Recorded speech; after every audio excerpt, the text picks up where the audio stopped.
안녕하세요. 만나서 반갑습니다. 역사가 김영준입니다. 태조실록 제28부 정도전 유배를 떠나다라는 주제를 가지고 오늘 여러분들과 같이 이야기를 나눠볼까 합니다. 1375년 8월 마침내 북원은 고려와의 관계를 좀 더 복원하기 위해서 사신을 보내기로 결정을 했죠. 당연히 이인임은 북원의 사신단을 정성껏 맞이하기 위해서 지윤을 대표로 보내고자 했어요.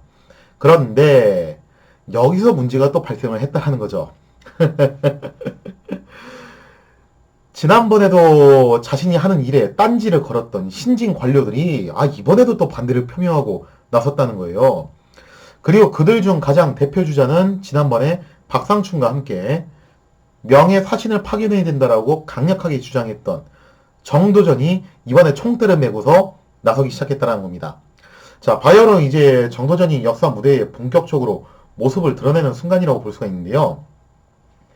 신진 관료들은 공민왕이 말년에 나름 국정개혁을 위해서 성심껏 키웠던 세력들이에요. 이들은 대체로 이색수화에서 공부를 했거나 혹은 이색학파하고 나름의 인연이 있는 사람들로 구성이 돼 있었다는 거죠. 그러니까 전원이 다 그랬던 건 아닌데 이들 중 상당수가 그랬고 신진 관료들의 핵심 멤버들은 결국 이제 이색학파였다라고 보시면 돼요. 자, 이들 신진 관료들은요, 성리학 사상으로 무장한 세력들이었고, 그래서 오랑캐였던 북원을 굉장히 멸시했고, 중화인 명제국과 친교를 맺어야 된다라는 것을 강조를 했다라는 거죠. 즉, 국제정세를 보는 시각이 그랬다라는 거예요. 사실 당시에 명제국이 흥기를 하고, 원제국은 북방으로 쫓겨가는 상황이었기 때문에, 이들의 주장이 현실과 동떨어진 건 아니었습니다. 아니, 오히려 이게 되게 현실적인 얘기였죠. 그러니까 지금 현재 고려가 북원 편을 든다고 해가지고 판세를 뒤엎을 정도의 상황이 아니에요. 이미 북원은 깡통 차고서 쫓겨가고 있는 상황이고, 공연히 여기를 갖다가 북원을 도와줬다가 명한테 찍히면은 나중에 무슨 보복을 당할지 모르는 상태라는 거죠. 아직까지는 요동 지역을 나하추를 비롯한 원제국의 잔당들이 차지는 하고 있었어요. 근데 조만간에 이제 명에서 본격적으로 요동으로 진출을 해가지고 요동 정벌을 단행할 거라는 겁니다. 그래서 이거 의외로 좀 많이들 오해하고 계시는 게 뭐냐면은 역사전을 그날에도 한 패널이 그런 말씀하시더라고요. 당시 요동은 무지 공산이었고 거기다 깃발만 꽂으면 되는데 왜 그때 요동 정벌 안 했냐? 무주 공산 절대 아니었고요. 절대 아니었고 이때 당시에는 나하추를 비롯한 북원의 잔당들이 여기를 갖다 장악하고 있었고 그 이후에는 명이 요동을 접수하기 위해서 정말 대병력을 파견을 하게 돼요. 절대 빈 땅 아니었어요. 여기 그런 이상한 오해는 하지 마시고. 자, 그렇기 때문에 지금 명과 전면 전쟁이 발생할 수도 있는 그런 상황이기 때문에 신진 관료들 입장에서는 자신들의 성리학적인 이데올로기에 의해서 그리고 플러스 현실적인 국제사회의 역학관계를 보더라도 이거는 절대 좌시할 수 없다라고 본 겁니다. 자, 거기다가 북원 측에서는 이번에 사신을 보내면서 이런 말을 해요. 뭐라고 얘기를 하냐면은 일단 공민왕을 배신자로 규정했다는 거죠. 그래서 공민왕이 배신 행각을 벌여서 그동안 고려가 우리 북원에게 많은 잘못을 저질렀지만 그 공민왕이 시해를 당했으니 우리가 지나간 과거는 깨끗하게 잊고서 앞으로 너네하고 잘 지내보겠다. 그리고 시해 당했을 때 수상이었던 사실상 이제 실권자였던 이인임이 왜 이거 못 막았냐? 우리는 그런 책임 추궁하지 않겠다. 그런 말을 공개적으로 또 해요. 그러다 보니까 공민왕에 의해서 성장했던 신진 관료들 입장에서는 이건 도저히 묵과할 수 없는 거죠. 그죠? 따라서 그들 입장에서는 북원 사신을 받아들이는 행위 자체가 자신의 이데올로기에 어긋나는 것일 뿐만 아니라 거기다가 선왕의 정책을 정면으로 뒤집어 엎어버리는 그런 배신 행각이나 다름없었다는 거예요. 거기다 플러스 알파 현실적으로 봤을 때도 지금 이렇게 북원과 친밀한 관계를 갖는 것은 차후에 명으로부터 보복을 당할 수 있는 그런 건수를 마련한다는 거죠. 자, 이렇게 해서 신진 관료들이 대대적으로 반대에 나서게 되는데 과연 이인임은 이번에 어떻게 반응하게 될 것인가? 거기에 대한 이야기는 다음번 사례를 통해서 같이 살펴보도록 하겠습니다.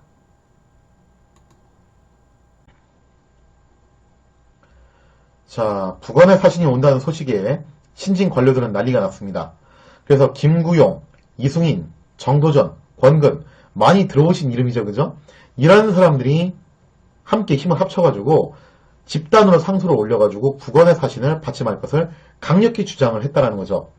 자, 관련된 내용을 사례를 통해서 한번 살펴보도록 할게요. 북원이 사신을 보내 바얀테무르가 우리를 배반하고, 여기서 말하는 바얀테무르는 공민왕을 말하는 거죠. 우리를 배반하고 명나라에 귀부하였기 때문에 너희 나라에서 그를 시해했던 죄를 용서한다고 전가를 해왔다. 그러니까 뭐냐면은 쉽게 말해서 북원 입장에서는 시해당한 공민왕은 배신자이기 때문에 잘 죽었다는 거예요. 한마디로 말해서 잘 죽었고 그래 너네 참 잘 죽였어 그거. 그렇기 때문에 공민왕 시해에 관련돼서 이인임에게 우리는 책임을 추궁하지 않겠다라고 그렇게 얘기를 한 거죠. 당연히 이 얘기를 들었던 신진 관료들은 난리가 났죠. 자, 그리고 이인임과 지윤이 사신을 영접하려 하자 이제 난리가 난 신진 관료들이 대대적으로 반대를 표명하게 됩니다. 3사 좌윤, 김구용, 전리 총랑, 이승인, 전의 불영, 정도전, 3사 판관, 권근이 도당에 글을 올려. 그러니까 이때 당시 신진 관료들이 뭐 제가 이제 신진이라는 표현을 썼지만 사실 신진이었던 거는 공민왕 말기였고 우왕 초기쯤 되면은 신빙 딱지는 일단 떼요. 대략 이제 중견쯤 되는 그런 수준이었죠. 어쨌거나 이런 중견 위치에 올라왔던 신진 관료들이 합세를 해가지고 도당에 글을 올려서 영접해서는 안 된다고 주장을 했습니다. 자, 그런데 사실 이인임은요, 이미 일전에 한번 앞에 그런 일이 있었죠.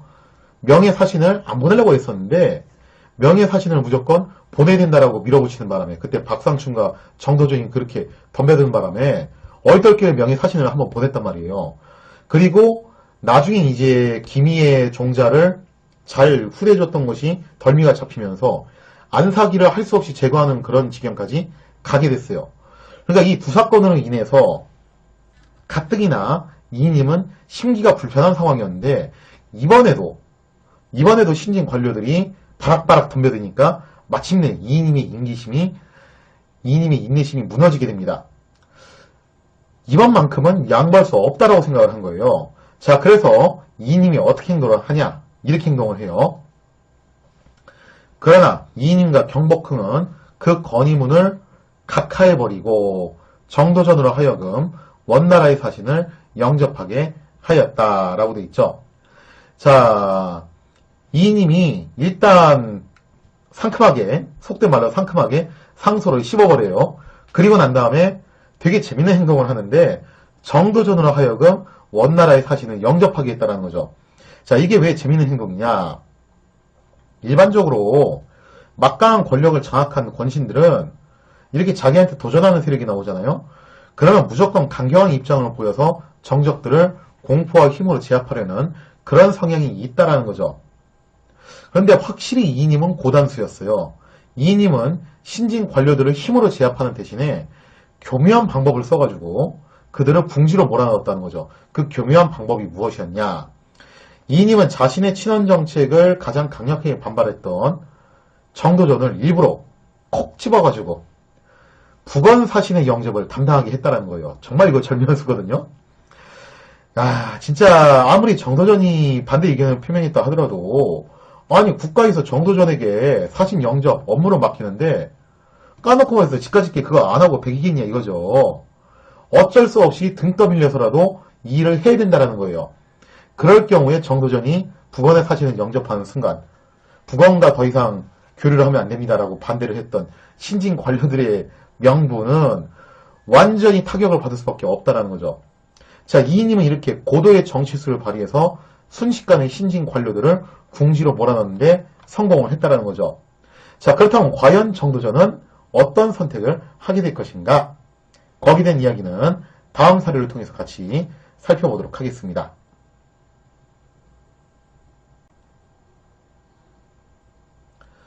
자, 이렇게 고단수의 정치수를 발휘해서 정도전을 궁지로 몰아넣었던 이인임.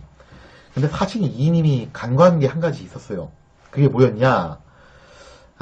이인임이 생각하는 것보다 정도전은 훨씬 끼가 있는 인물이었습니다. 무슨 끼가 있는 인물이었냐? 정도전의 이미지가 뭔가 좀 이제 그렇잖아요. 태조 이성기를 도와가지고 조선을 건국했던 개국공신. 그러다 보니까 굉장히 냉철하고 침착하고 아주 주도 면밀하고 그런 이미지가 있는데, 이게 실제 역사를 보면요, 정도전이 절대 그런 사람이 아니에요. 일단 정도전은 굉장히 대가 센 인물입니다. 그리고 문신이기는 한데 문신치고는 상당히 또 이제 상무적인 그런 기품도 있는 사람이에요. 실제로 체격도 꽤 좋았다고 그래요. 그리고 성격적인 측면을 놓고 보면은 굉장히 급진적인 면이 있고, 거기다 이제 감정에 따라서 충동적이거나 욱하는 면도 꽤 있는 사람이고, 그래서 의외로 치밀하지 못한 구석도 꽤 많아요. 그러니까 이게 정도전이라는 인물이 좀 이미지가 그렇게 냉철하고 침착하게 잡혀있어서 사람들이 오해를 하는 거지, 실제 역사를 보면 원래 정도전은 그런 인물은 아니었거든요. 어떤 때는 그냥 막 과감하게 들이받기도 하고, 어떤 때는 희한한 실수를 저지르기도 하고 그런 인물이었어요.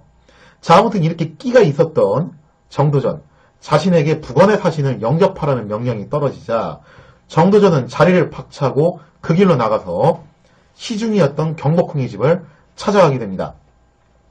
자, 그러면서 이제 경복궁한테 뭐라고 얘기를 하냐, 한번 사료 내용을 보겠습니다. 정도전은 경복궁의 집으로 가서 내가 사신의 머리를 베어 오든지 그렇지 않으면 명나라로 묶어 보낼 것이오 라고 대들었다. 정말 세죠, 그죠?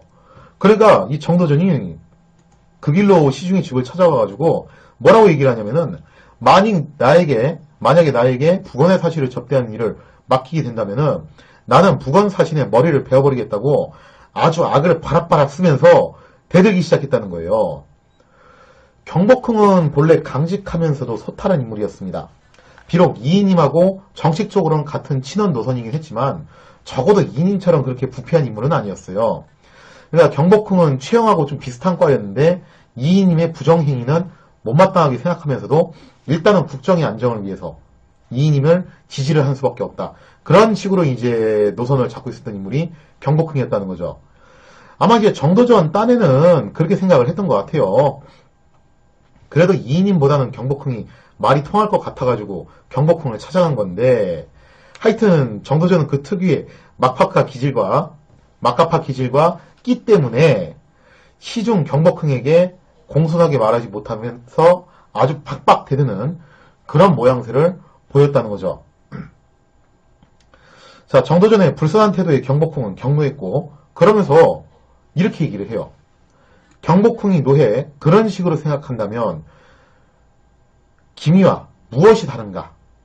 라고 꾸짖으니 정도전 이해득실을 자세히 말했는데 그 태도가 매우 불순했다라고 돼 있죠. 자, 이거예요. 너가 그런 식으로 계속 생각한다면은, 아니, 니하고 기미하고 도대체 다른 게 뭐냐 이거예요. 왜냐면 기미도 사고 쳐가지고 결국 이제 명사신을 죽이고서 북원을 망명한 케이스잖아요.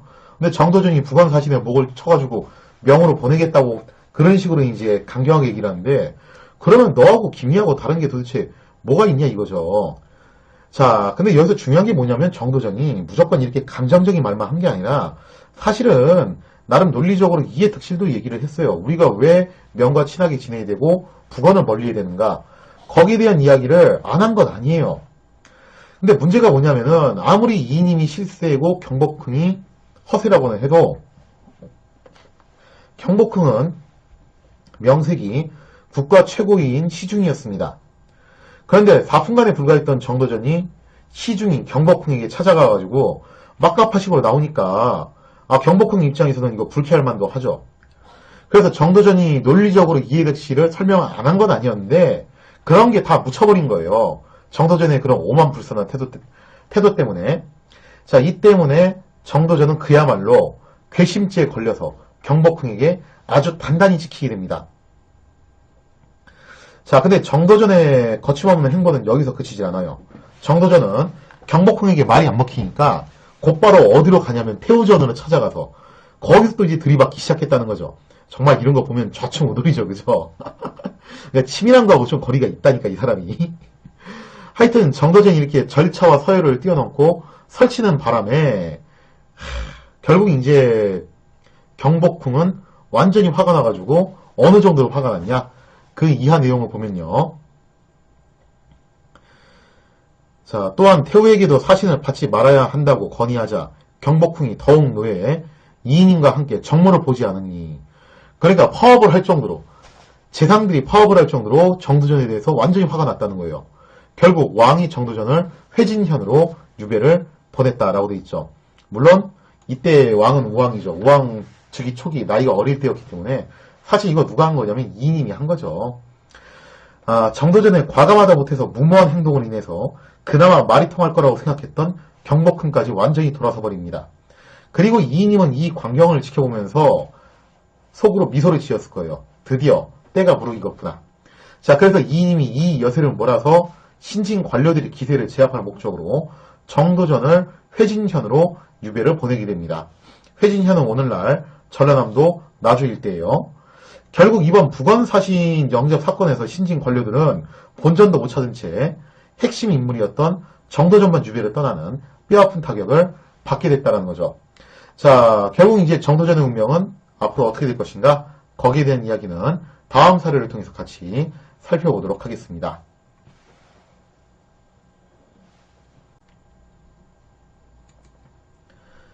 사실 유배라는 게 좀 급이 있어요. 그러니까 이제 유배 중에서 정말 대역죄를 저지른 사람들 같은 경우는 우리가 이제 흔히 사극 드라마에서 많이 보는 그런 형태의 아주 살벌한 유배를 받게 되죠. 근데 좀 비교적 가벼운 그런 죄를 저질러서 유배를 떠난 경우에는 그냥 지방으로 내쳐진 거지. 정치활동에서 경기돼가지고 지방으로 내쳐진 거지. 그렇게까지 살벌한 분위기는 아니에요. 그러니까 정도전이 유배를 떠나는 신세가 되긴 했지만 정도전의 죄목은 대역죄는 또 아니었다는 거죠. 따지고 보면 정도전의 죄목은 항명으로 인한 괘씸죄에 가까웠습니다. 그래서 정도전의 유배길은 분위기가 그렇게까지 살벌하진 않았고, 정도전이 유배를 떠난 날 어사대와 중서문화성의 관료들이 도성에 동쪽 교회까지 나와가지고 나름 이제 또 전성현을 벌이게 돼요. 한참 이제 전성현의 술자리가 무르익어 가고 있을 때 같은 신진 관료이면서 선배격이었던 염흥방이 사람을 보내서 조용히 말을 전해옵니다. 뭐라고 말을 전해오냐? 자, 한번 사례를 통해서 볼게요. 대성의 시종관들이, 여기서 말하는 대성은 이제 어사대와 중서문화성 쪽을 말하는 거예요. 시종관들이 도성의 동쪽 교회에서 전송했는데 염흥방이 배상도를 보내요. 뭐라고 얘기를 하냐? 이렇게 얘기를 합니다. 내가 시중에게 말씀드려 화가 어느 정도 풀렸으니 가지 말고 잠시 기다리라는 전가를 보냈다. 그러니까 염흥방이 그래도 후배였던 정도전을 좀 생각을 해가지고 가가지고 이제 열심히 경복궁한테 싸바싸바를 한 거죠. 그리고 경복궁은 이인임하고는 좀 달랐기 때문에 화가 나가지고 이제 정도전을 처벌하는데 동의는 했지만 또 염흥방이 가가지고 이제 싸바싸바 해주니까 화가 좀 풀린 거죠. 그래서 이제 잘만 하면은 정도전의 유배가 취소가 될 수도 있는 상황이었어요. 자, 그랬더니 여기서 정도전이 어떤 행동을 하냐? 여기서도 또 끼를 발휘를 하는데, 자, 정도전이 술을 마시다가 분연히 이렇게 얘기를 합니다. 내가 주장한 것이나 시중이 노한 것은 각자의 견해를 지킨 일로 모두 나라를 위해 그리한 것이요. 지금 왕명이 내린 터에 어찌 공의 말을 듣고 중지하겠소 하고는 말을 타고 떠나버렸다. 정말 대단하죠, 그죠? 진짜 당시 그 자리에 있었던 사람들은 염흥방이 전한 말을 듣고서 기뻐했겠죠. 이거 잘하면 정도전 유배가 취소될 수 있겠구나. 좀만 더 기다려보자. 그랬는데 정도전은 오히려 이렇게 나온 거예요. 내가 의견을 피력한 것이나 혹은 경복궁이 노한 것이나 우리가 서로 경론을 벌였던 것은 각자의 견해를 지키다가 그렇게 된 것인데 이거는 모든 나라를 위한 일이었다. 그리고 나라를 위해서 그렇게 경론이 일어나다가 내가 그만 노용을 사가지고 유배를 떠나게 됐는데 그 유배를 떠나 보낸 명령서는 왕명으로 떠나는 거 아니냐. 근데 내가 왜 경복궁의 기분이 풀어졌다는 말을 듣고 왕명을 거부해야 되냐고 오히려 그렇게 나온 거예요. 사실 정도전이라고 해서 지금 자신의 죄목이 괘씸죄에 가까웠다는 걸 모르진 않았겠죠. 또 현실적으로 자신의 유배는 경복궁과 이인임이 기분이 상해서 일어난 형벌이라는 것도 모르진 않았을 거예요. 그러니까 경복궁의 기분이 좀 풀어지면은 취소될 수 있다는 것도 어느 정도 충분히 일리 있는 얘기였다는 거죠. 그러나 정도전은 그들에게 굴복하지 않겠다는 의사를 분명히 하면서 그 자리를 팍 차고 나가가지고 그 길로 유배길을 떠나게 됐다는 거죠. 자, 그 이하 내용을 보면요. 재상이 그 말을 듣고 아직 뉘우치지 않았다고 여겨 사람을 보내 곤장을 때리려고 하였는데, 그죠? 이제 큰일 났네, 그죠? 마침 석기의 난이 일어나는 바람에 중지했다라고 돼 있죠. 자, 그러니까 정도전의 이 같은 행동은 당연히 경복궁과 이이님이 더 화를 돋구는 그런 행동이었다는 거죠. 그들은 정도전이 조금도 뉘우치는 기색이 없다면서 분통을 터뜨렸고 유배를 떠난 정도전에게 곤장형을 더하려고 했어요. 결국 정도전의 패기 있는 행동은 오히려 더 화를 부른 셈이었는데 그나마 다행이었던 것은 때마침 충혜왕의 서자였던 석기를 왕으로 옹립하려는 모한 사건이 일어납니다. 그래서 더 큰 문제가 발생하니까 일단 정도전에 대한 곤장형은 흐지부지 되면서 정도전은 다행히도 자신의 엉덩이로 보존하면서 이때 당시 뭐 꼭 엉덩이를 친 게 아니라 그 위로도 많이 쳤죠. 하여튼 자신의 신체를 간신히 보존하면서 기항지로 가게 되었죠. 자, 이처럼 정도전은 무모한 행동으로 자신의 신세만 망치는 결과를 가져오게 됩니다. 하지만 정도전의 행동은 결코 아무런 의미가 없지는 않았다라는 거예요. 정도전의 패기를 본 신진 관료들은 이이님의 권세에 굴복하지 않고 다시금 투쟁을 이어나갔다는 거예요. 그러니까 어떻게 보면 정도전은 굉장히 이제 운동권의 기질이 있는 그런 사람이었다는 거죠. 꽃이 피려면 누군가는 거름이 돼야 된다고 했던가요? 정도전의 유배는 결국 신진 관료들의 투쟁이라는 꽃을 피우기 위한 일종의 거름이 되었던 셈이라고 할 수 있습니다. 바야흐로 고려는 이이님 일파와 신진 관료들 사이에 거대한 한판 승부가 벌어지려고 하고 있었다는 거죠. 즉 정도전이 이렇게 패기 있는 모습을 보여준 것에 감명을 받았던 신진 관료들이 위축되지 않고서 이이님한테 다시 맞서기 시작했다는 거예요. 과연 이 결과는 어떻게 끝나게 될 것인가? 거기에 대한 이야기는 다음 시간에 이어서 계속하도록 하겠습니다.